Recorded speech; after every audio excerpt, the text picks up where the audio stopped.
இப்போ நீங்கள் account create பண்ணி முடிச்சதுக்கப்புறம் இந்த மாதிரி தான் ஒரு அக்கௌண்ட் டேஷ்போர்டு வரும். இந்த இடத்துல நம்ம மெயினாக நம்ம எதுவுமே பப்ளிஷ் பண்ணுறதுக்கு முன்னாடி இந்த மாதிரி அப்டேட் நவ் கிளிக் பண்ணணும். அப்போ தான் இந்த அக்கௌண்ட் இன்ஃபர்மேஷன் கம்ப்ளீட்டும் பண்ண முடியும். ஸோ நீங்கள் அப்டேட் நவ் கிளிக் பண்ணிங்கன்னா உங்களுக்கு வந்து இந்த யுவர் அக்கௌண்ட் பேஜுக்கு கூட்டின்னு போவாங்க. நீங்கள் இப்போ இந்த அப்டேட் நவ் கிளிக் பண்ணுங்கள். அண்ட் பார்த்தீங்கன்னா இப்போவே நம்ம அந்த மொபைல் நம்பர் கேட்குறாங்க. ஸோ நான் இந்த இடத்துல வந்து என்னோட எக்ஸிஸ்டிங் கேடிபி அக்கௌண்ட்டில் என்னோட ஃபோன் நம்பர் நான் இதை இன்டிகிரேட் பண்ண விரும்பலை. நான் இதுக்காக நான் வந்து என்னோட ஏற்கனவே கிரியேட் பண்ணியிருக்க என்னோட அமேசான் கேடிபி அக்கௌண்ட்டை உங்களுக்கு காமிக்கிறேன். ஓகே, இதை நான் கேன்சல் பண்ணிடுறேன். அண்டு ஸோ இதுதான் என்னோட எக்ஸிஸ்டிங் அக்கௌண்ட். 3 செக்ஷன் வந்து அப்டேட் பண்ண வேண்டியிருக்கும். ஃபஸ்ட்டு உங்களோட profile information and getting paid section, அதாவது உங்களோட bank account details and lastly உங்களோட டேக்ஸ் இன்ஃபர்மேஷன்.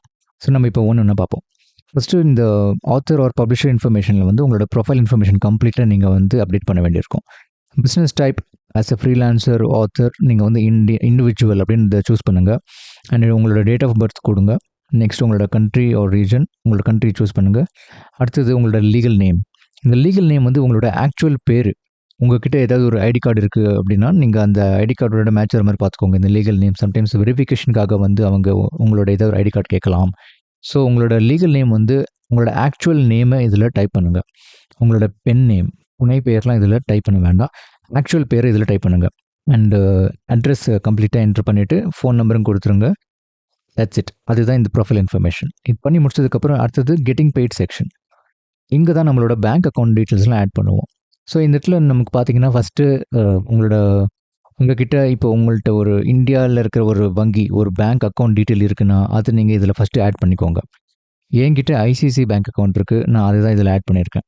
இப்போ நம்ம இதில் இந்தியாவில் இருக்கிற அக்கௌண்ட் ஆட் பண்ணுறதுனால என்ன பெனிஃபிட்னா, ஃபஸ்ட்டு US டாலரில் நம்ம ஏர்ன் பண்ணுறது, அதாவது புக் விற்கும்போது ராயல்ட்டிஸ் வரும்ல, அந்த அமௌண்ட் வந்து உங்களுக்கு இந்தியா அக்கௌண்ட்டுக்கு வரும்போது நீங்கள் இந்த ஐஎன்ஆர்லேயே நமக்கு அவங்க கன்வெர்ட் பண்ணி கொடுத்துருவாங்க. ஸோ யூஎஸ்டி பொறுத்த வரைக்கும் பிரச்சனை இல்லை. நமக்கு முக்கியமான தேவை எப்போ வருது அப்படின்னு பார்த்தீங்கன்னா, இந்த மீதி இருக்கிற மார்க்கெட் பிளேசஸில் நம்ம ஏர்ன் பண்ணும்போது, லைக் ஜெர்மனி, ஃப்ரான்ஸ், இந்த மாதிரி வேறு எங்கேருந்தாவது நமக்கு புக் சேல்ஸ் நடந்து ராயல்ட்டிஸ் வந்ததுன்னா அது நம்மளோட இந்தியா அக்கௌண்ட்டுக்கு எப்படி வரும்னு பார்த்தீங்கன்னா, அப்போ தான் நமக்கு வந்து ஒரு விர்ச்சுவல் பேங்க் அக்கௌண்ட் தேவைப்படும்.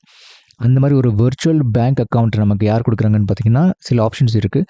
பேயோனியர் அப்படின்னு ஒரு சர்வீஸ் இருக்குது. அண்ட் வைஸ் அப்படின்னு ஒரு சர்வீஸ் இருக்குது. பேயோனியர் வந்து ரொம்ப ரீசெண்டாக தான் அவங்க வந்து ஒரு ஆனுவல் ஃபீஸை சார்ஜ் பண்ண ஆரம்பித்தாங்க. இப்போ என்னோட அக்கௌண்ட் வந்து முதல்ல நான் ஆரம்பிக்கும் முதல்ல ஃப்ரீயாக இருந்தது. ராயல்ட்டிஸ்லாம் டேரெக்டாகவே பேயோனியர் மூலமாக ஆட் பண்ணி அது மூலமாக என்னோட இந்தியா ஐசிஐசி அக்கௌண்ட்டுக்கு வந்துட்டு இருந்தது. பட் இப்போ என்ன பண்ணுறாங்கன்னா, அவங்க வந்து ஒரு ஆனுவல் ஃபீஸ் சார்ஜ் பண்ணுறாங்க. அதாவது எவ்ரி 12 மந்த்ஸ் பீரியடுக்குள்ளே உங்களுக்கு வந்து $29.95 அவங்க சார்ஜ் பண்ணுவாங்க. ரீசெண்டாக தான் என் அக்கௌண்ட்டில் இந்த சார்ஜ் வந்தது, அதை நான் பே பண்ணியாச்சு. இருந்தாலும் இப்போ நமக்கு அதை கண்டினியூ பண்ணணும்னா நம்ம எவ்ரி இயர் அந்த சார்ஜை நம்ம பே பண்ணி தான் ஆகணும். இது வந்து ஒரு annual fee requirement and there is no other way. இதுதான் பேயோனியர். வைஸ் அக்கௌண்ட் பொறுத்த வரைக்கும் இப்போ டெம்பரரிலி அவங்க வந்து சைனப்பை பாஸ் பண்ணி வச்சுருக்காங்க. தேங்க்ஃபுல்லி நான் வந்து ஒரு 1 மந்த்துக்கு முன்னாடி தான் நான் என்னோடய வைஸ் அக்கௌண்ட்டை ஆக்டிவேட் பண்ணி வெரிஃபைலாம் பண்ணி வச்சுட்டு இருந்தேன். லைக் அப்போ தான் நான் பேயோனியர்லேருந்து வைஸ் அக்கௌண்டிங் இதில் வந்து ஆட் பண்ணியிருந்தேன். ஸோ உங்களுக்கு 2 ஆப்ஷன் இருக்குது, பேயோனியர், வைஸ். இது ரெண்டுத்துலேயுமே ஆனுவல் ஃபீஸஸ் இருக்க வாய்ப்பு இருக்குது. பேயோனியரில் கட்டாயம் இருக்குது அண்ட் வைஸ்லேயும் ஆனுவல் சார்ஜஸ் இருக்குன்னு நினைக்கிறேன், account creation and international virtual bank account வச்சுக்கிறதுக்கு. பட் உங்களுக்கு இந்த மாதிரி ஆனுவல் ஃபீ பே பண்ணி உங்களுக்கு வர்ச்சுவல் பேங்க் அக்கௌண்ட் வச்சுக்கிறது உங்களுக்கு ஒர்த்தா அப்படின்றத நீங்கள் தான் முடிவெடுக்கணும்.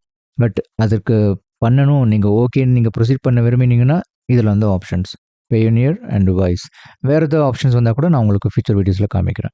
இப்போதைக்கு நான் என்னோடய வைஸ் அக்கௌண்ட்டை க்ரியேட் பண்ணி அதில் இருக்கிற பேங்க் அக்கௌண்ட்ஸ்லாம் நான் இந்த 13 மார்க்கெட் ப்ளேசஸ்க்குள்ளே ஆட் பண்ணி வச்சுருக்கேன். இதனால் என்ன நடக்கும்னா, இது எல்லாமே யூரோஸில் வந்து கன்வெர்ட் ஆகி வைஸ் அக்கௌண்ட்டுக்கு போகும். அண்ட் வைஸ்லேருந்து ராயல்ட்டி அமௌண்ட் எல்லாம் எனக்கு இந்தியா ஐசிஐசி அக்கௌண்ட்டுக்கு அவங்க பே பண்ணிவிடுவாங்க. ஏன்னா நான் என்னோடய இந்தியன் பேங்க் அக்கௌண்ட் வந்து, அதாவது ஐசிஐசி பேங்க் அக்கௌண்ட் வந்து வைஸ் அக்கௌண்ட்குள்ளே ஆட் பண்ணி வச்சுருக்கேன். ஸோ டு சம்மரைஸ், என்னோட வைஸ் அக்கௌண்ட் டீட்டெயில்ஸில் தர விர்ச்சுவல் பேங்க் அக்கௌண்ட் டீட்டெயில்ஸ் எல்லாம் கேடிபிக்குள்ளே ஆட் பண்ணிட்டேன். So India bank account add பண்ணும்போது நீங்கள் முக்கியமாக ஞாபகம் வச்சுக்க வேண்டியது வந்து உங்களோட பேங்க் அக்கௌண்ட்டில் இருக்கிற பேர், அந்த ஆக்சுவல் அக்கௌண்ட் ஹோல்டரோட நேம் வந்து நீங்கள் இங்கே பேங்க் டீட்டெயில் ஆட் பண்ணும்போது, ஸோ லெட் அஸ் சே இங்கே நான் இந்தியானே சூஸ் பண்ணுறேன்னு வச்சுக்கோங்க. இந்த இடத்துல அக்கௌண்ட் ஹோல்டர் நேம் கேட்குறாங்கல்ல, இந்த இடத்துல வந்து உங்களோட பேங்க் அக்கௌண்ட் நேமோட மேட்ச் ஆகணும். அண்ட் சேவிங்ஸ் அக்கௌண்ட்டா கரண்ட் அக்கௌண்ட்டான்னு சொல்லுங்கள், அதை கரெக்டாக செக் பண்ணிக்கோங்க. செக்கிங்னா அது கரண்ட் அக்கௌண்ட் தான், அது ஒன்றும் கன்ஃபியூஷன் வேண்டாம். அப்புறம் உங்களோட அக்கௌண்ட் நம்பரை டைப் பண்ணிவிட்டு ஐஎஃப்எஸ்சி கோடு கொடுத்துருங்க. ஸோ அதுதான் முக்கியமான இன்ஃபர்மேஷன். இந்த அக்கௌண்ட் ஹோல்டர் நேம் மட்டும் மறக்காமல் உங்களோட பேங்க் அக்கௌண்ட்டில் இருக்கிற மாதிரி அப்படியே எழுதிருங்க. இப்போ நான் இதை கேன்சல் பண்ண பிகாஸ் என்கிட்ட ஏற்கனவே நான் அக்கௌண்ட் ஆட் பண்ணியிருக்கேன். ஸோ அதுதான் இந்த கெட்டிங் பெய்டு செக்ஷன். நெக்ஸ்ட்டு அந்த டேக்ஸ் இன்ஃபர்மேஷன் செக்ஷனில் என்ன பண்ணலான்றதை பார்ப்போம். இப்போதைக்கு நான் அகைன் இதை நான் ஆல்ரெடி ஆட் பண்ணி வச்சுருக்கேன். பட் இது நீங்கள் அப்டேட் எப்போ வேணாலும் வந்து பண்ணிக்கலாம். ஸோ இதை பார்த்துருவோம். ஓகே. ஸோ டேக்ஸ் இன்ஃபர்மேஷன் நீங்கள் கிளிக் பண்ணதுக்கப்புறம் உங்களுக்கு இந்த மாதிரி டேக்ஸ் டேஷ்போர்ட் கூட்டின்னு வருவாங்க. இது வந்து டேக்ஸ் ப்ரொஃபைல் நான் ஏற்கனவே அப்டேட் பண்ணியிருக்கேன். உங்களுக்கு மறுபடியும் பண்ணணும் அப்படின்னா நீங்கள் இதில் வந்து அப்டேட் டேக்ஸ் ப்ரொஃபைல் அப்படின்றத கிளிக் பண்ணுங்கள். இது பண்ணுறதுனால என்ன யூஸ்ன்னு பார்த்தீங்கன்னா, ஃபர்ஸ்ட் ஆஃப் ஆல் நம்மளோட அக்கௌண்ட் வந்து வெரிஃபை ஆகும். ரெண்டாவது, டிஃபால்ட்டாக அவங்க வந்து 30% டேக்ஸ் போடுவாங்க நம்மளோட ராயல்ட்டிஸ்க்கு. பட் நம்ம இந்தியாவில் இருக்கும்போது இந்த டேக்ஸ் ப்ரொஃபைல் அப்டேட் பண்ணி நம்மளோட பேன் நம்பரை கொடுக்கும்போது அந்த 30% டேக்ஸ் ரேட் வந்து 15% குறைஞ்சிரும். இது வந்து இந்தியா கவர்மெண்ட்டுக்கும் யூஎஸ் கவர்மெண்ட்டுக்கும் இருக்கிற அக்ரிமெண்ட். அதனால் இந்த ஒரு அக்ரிமெண்ட்னால நமக்கு 15% டேக்ஸ் டிடக்ஷன் கிடைக்கிறது. ஆல்ரைட். ஸோ நீங்கள் கெட்டிங் ஸ்டார்டட் செக்ஷனில் வந்து டேக்ஸ் கிளாஸிஃபிகேஷன் இண்டிவிஜுவல் சூஸ் பண்ணிவிட்டு ஆர்யூ யூஎஸ் சிட்டிசன் இந்த அப்டேட் இந்த டீட்டெயிலெலாம் நீங்கள் பார்த்துக்கோங்க. இது it might differ from person to person. So இதை படித்து பக்காவாக கரெக்டாக ஆன்சர் பண்ணுங்கள். அடுத்ததாக டேக்ஸ் ஐடி இன்ஃபர்மேஷனில் வந்து உங்களோட ஃபுல் நேம் அகைன் இது கரெக்டாக உங்களோட ஐடி கார்டில் இருக்க மாதிரி கொடுத்துருங்க. கண்ட்ரி ஆஃப் சிட்டிசன்ஷிப் உங்களோட கண்ட்ரியை சூஸ் பண்ணிவிட்டு பெர்மனன்ட் அட்ரஸை இங்கே கொடுத்துருங்க. அண்ட் ஃபைனலி டிஐஎன், அதாவது டேக்ஸ் பேயர் ஐடென்டிஃபிகேஷன் நம்பர். இந்தியாவில் இதுக்கு வந்து நமக்கு வந்து நம்மளோட பேன் நம்பர். இதை டைப் பண்ணி முடிச்சதுக்கப்புறம் கண்டினியூ கிளிக் பண்ணுங்கள். ஓகே, நான் என்னோட பேன் நம்பர் இங்கே கொடுத்துட்டேன்.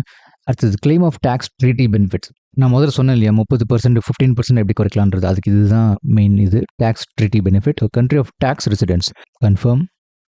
So eligible for treaty benefits 15% ஆகும். இந்த 30% 15% ஆகும். Save and preview. இந்த பேஜில் வந்து நம்மளோட ப்ரிவ்யூவை பார்க்கலாம். இதில் நமக்கு W8 பென் அப்படின்ற ஃபார்ம் யூஎஸ் ஃபார்ம் காமிக்கிறாங்க. இதில் வந்து நம்ம ஏற்கனவே சூஸ் பண்ண டீட்டெயில்ஸ் எல்லாம் இந்த ஃபார்மில் அவங்க காமிக்கிறாங்க. ஸோ இதில் நம்மளோட பேர், கண்ட்ரி, அட்ரஸ் எல்லாம் காட்டுவாங்க. அண்டு ஸோ இவங்க காமிக்கிறாங்க beneficial owner is claiming the provisions of this article and treaty identified and to claim 15% rate of withholding. So இந்த டேக்ஸ் வந்து 30%லேருந்து 15% குறைஞ்சிருது for copyright royalties. Okay, so certified. இதை நீங்கள் செக் பண்ணிவிட்டு உங்களோட மறுபடியும் ஃபுல் நேம் இங்கே டைப் பண்ணிவிடுங்க. இது வந்து அவங்க சிக்னேச்சரை யூஸ் பண்ணிப்பாங்க. அண்ட் டேட் இந்த டேட் இருக்கும். அதில் சப்மிட் ஃபார்ம். இது பண்ணி முடிச்சதுக்கப்புறம் உங்களோட டேக்ஸ் ஃபார்ம் சப்மிட் ஆகிடும். ஸோ இதனால் நம்மளோட அக்கௌண்ட் செட்டப் ப்ராசஸ் கம்ப்ளீட் ஆகிடும். இனிமேல் நீங்கள் வந்து உங்களோட எழுதுகிற ப்ராசஸில் ஃபோக்கஸ் பண்ணலாம். All the best. உங்களோட புக்கை பப்ளிஷ் கூடிய சீக்கிரம் நீங்கள் பண்ணுவீங்கன்ற நம்புகிறேன். தேங்க்யூ. பாய்.